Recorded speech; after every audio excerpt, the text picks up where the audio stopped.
Ayaw pa ako mag-dinner. Group, ano ang... Alam, kita to ang special group. Mami, present namin. Yes, po. You present your outputs. You're in class. I don't be shy. No, I'm shy. Ano siya?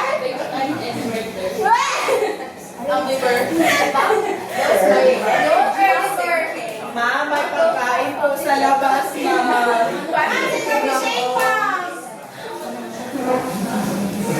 Ma'am, just okay because all of you will have a reward naman. Yes! Chicken! McDo, ma. Jamili, Ma'am Jamili. Jamili. Gourmet. Macdo. Masarap. I give you McDo after 10 years. Oh my God. 10 years from now. Ma'am, we're done. You're done, okay? Just hold your paper. Oh, why are so hard? Because you're the intelligent group. Oh my God, so scary. You're We slow. thought, ma'am, that they are slow learner, ma'am, because they are the one who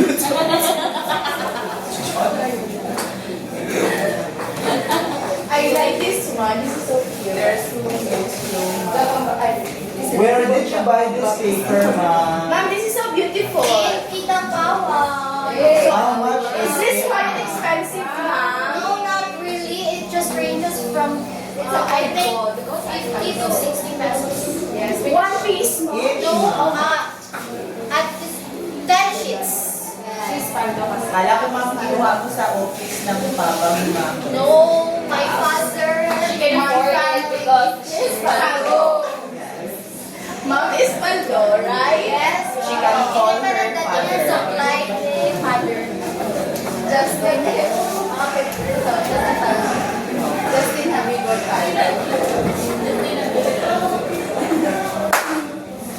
I remember, Let's learn na. Just Ako, Habigo, I love you. As nasama sa natin. This is Habigo.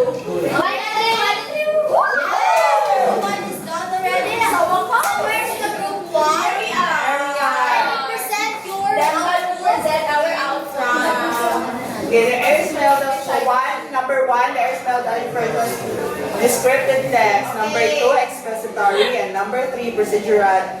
Yes, ma'am, we are perfect. Let's see if you're perfect. Yes, ma'am. Yes!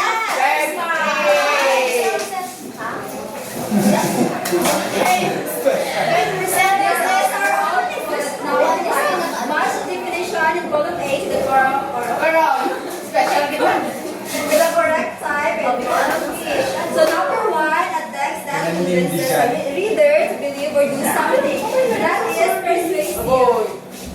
Number two, a text that tells a story with characters and events. That's narrative.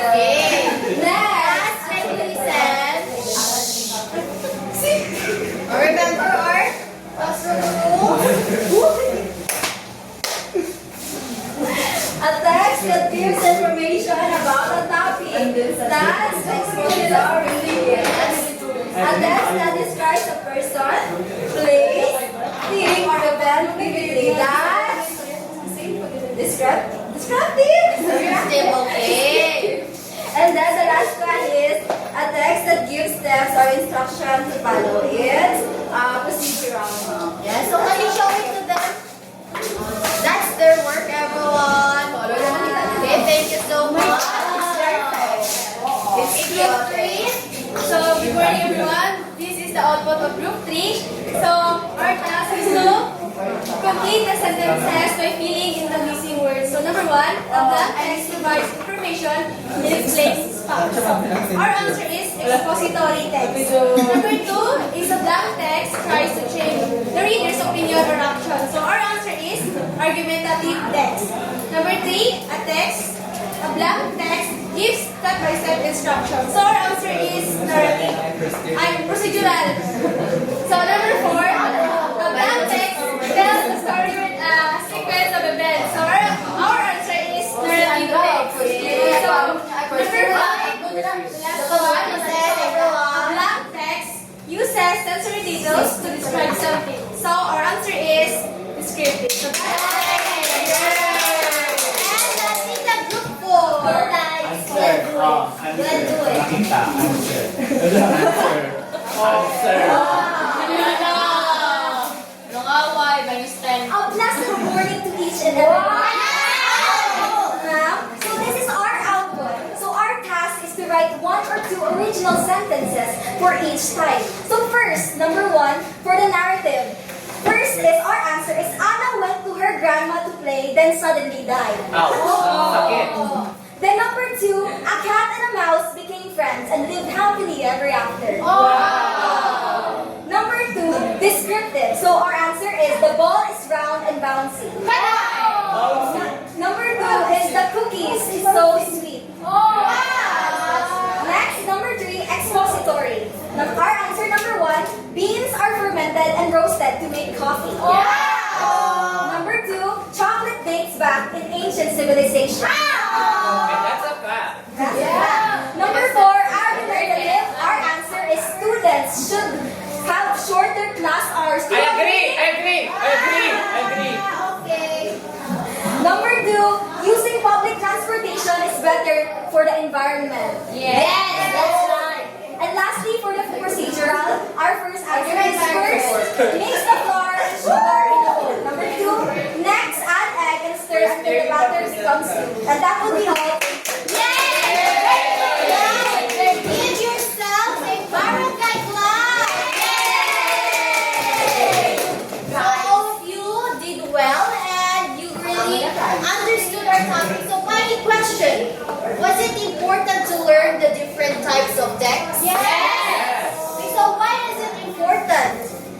Mr. Demban, why is it important to learn these different types of text? So of course, now it is important to learn different type of text in order to know when to use the descriptive text, argumentative text, and by knowing how to write this one, we can clearly communicate or create a sentence comprehensively and understandable, which is to maintain clearer, and harmonized society.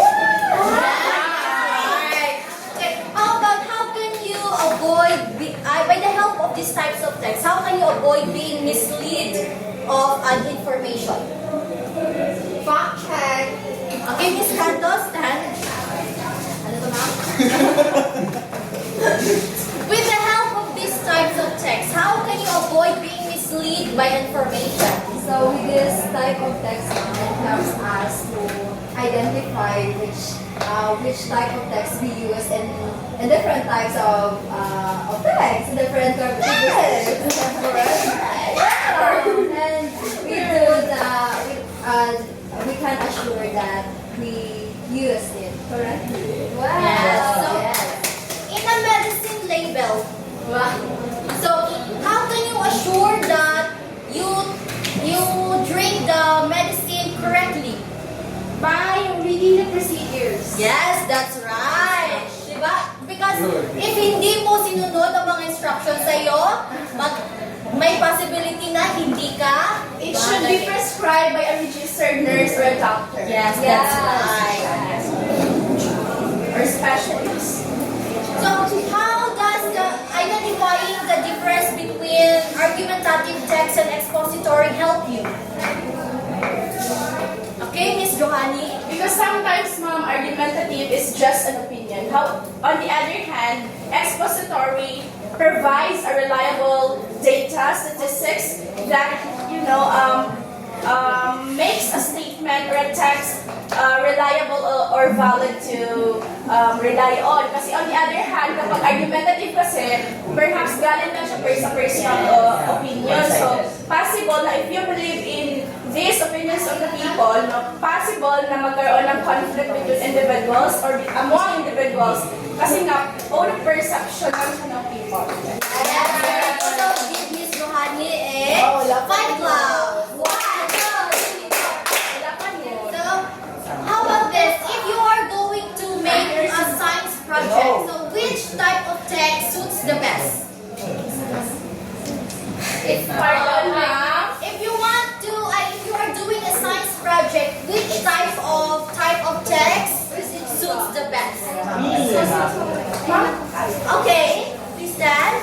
in doing a science project, probably the best to use is expository for the most highlighted, but we can also use procedural. Yes. Because as we all know in science, there are processes. Yes. So when we are making for example, a experiment, so we must